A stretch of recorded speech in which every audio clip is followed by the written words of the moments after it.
কৃষ্ণনগর নামটি শুনলেই প্রথম মাথায় আসে মাটির পুতুলের কথা। মৃৎশিল্পের জন্য জগৎখ্যাত নদিয়ার কৃষ্ণনগর। মাটির পুতুল হোক বা মাতৃমূর্তি, হাতের কাজে কৃষ্ণনগর মৃৎশিল্পীদের জুড়ি মেলা ভার। তবে এবছরের দুর্গাপুজোয় কৃষ্ণনগরের মৃৎশিল্পীদের ঘরের অবস্থা নাকি বেশ অন্যরকম। কথিত আছে, রাজা কৃষ্ণচন্দ্র রায় কৃষ্ণনগর শহরে জগদ্ধাত্রী পুজো প্রচলন করেছিলেন।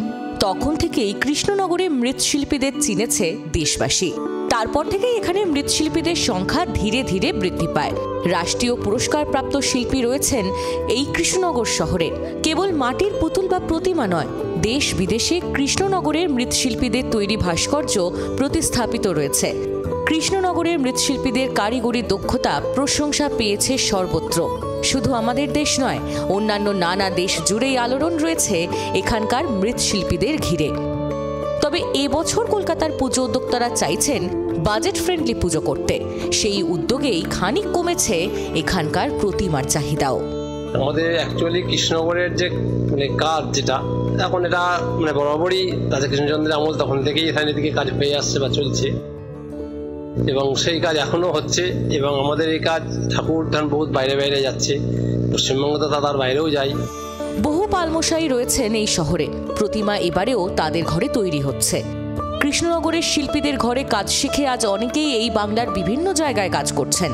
এখানকার তৈরি প্রতিমা প্রতি বছরের মতো এবারও কলকাতা সহ রাজ্যের বিভিন্ন প্রান্তে যাবে। তবে অন্যান্য বছরের তুলনায় মৃৎশিল্পীদের ঘরে এবার অর্ডার বেশ কম। আমাদের পশ্চিমবাংলার বিভিন্ন জায়গা থেকে নানান কাস্টমার আসেন আমাদের কাছে, এসে পছন্দ করে ঠাকুর অর্ডার দিয়ে নিয়ে যান। এখনো সেইভাবেই আছে, সেইভাবেই আসছে। জিনিসপত্রের দাম বেড়ে গিয়েছে। প্রতিমার দাম বেশি চাইলে পিছিয়ে যায় পুজো উদ্যোক্তারা। আবার অতিরিক্ত পরিবহন খরচ এড়াতে নিজেদের এলাকা থেকেই প্রতিমা নিয়ে নেন অনেকেই।